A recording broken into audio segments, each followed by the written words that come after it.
बहुत समय पहले की बात है। एक बड़े राज्य में राजा वीरेंद्र नामक एक न्यायप्रिय और दयालु शासक राज करता था। वह भले ही एक भव्य महल में रहता था, लेकिन उसकी सबसे बड़ी चिंता थी कि उसकी प्रजा सुखी है या नहीं। राजा को अक्सर दरबारियों की बातों पर भरोसा नहीं होता था, इसलिए वह कभी कभी भेष बदलकर खुद गांव-गांव घूमता था। उसी राज्य के एक छोटे से गांव में रामू नाम का एक गरीब किसान रहता था। उसके पास बस एक छोटा सा खेत और टूटा फूटा घर था। उसकी पत्नी और छोटा बच्चा ही उसका परिवार था। रामू बहुत मेहनती था, लेकिन पिछले 2 सालों से बारिश नहीं हुई थी। खेत सूखे पड़े थे। अनाज उगाना तो दूर, खाने को दाल रोटी भी मुश्किल हो गई थी।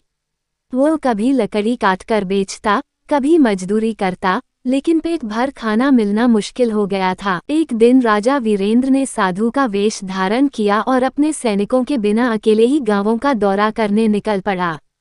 कई गांवों में घूमते हुए वह रामू के गांव पहुंचा। राजा साधु बनकर रामू के घर के सामने एक पेड़ के नीचे बैठ गया। रामू ने देखा कि कोई बुजुर्ग थका हुआ और भूखा बैठा है। वह तुरंत अपने घर से एक रूखी सूखी रोटी और पानी ले आया। राजा ने पूछा, बेटा, खुद तो भूखे हो, फिर भी मुझे खिला रहे हो? रामू मुस्कुराकर बोला, महाराज, भूख में रोटी का स्वाद कई गुना बढ़ जाता है और किसी भूखे को खिलाना तो सबसे बड़ा धर्म है। राजा उसकी बात सुनकर बहुत भावुक हो गया। उसने रामू से और बातें की और फिर चुपचाप वहां से चला गया। अगली सुबह गांव में हाहाकार मच गया कि राजा गांव आया है। सभी लोग एकत्र हुए। तभी सैनिकों ने रामू को बुलाया और वह डरते डरते महल गया। जैसे ही रामू दरबार में पहुंचा, उसने देखा कि वही साधु अब सिंहासन पर बैठा है।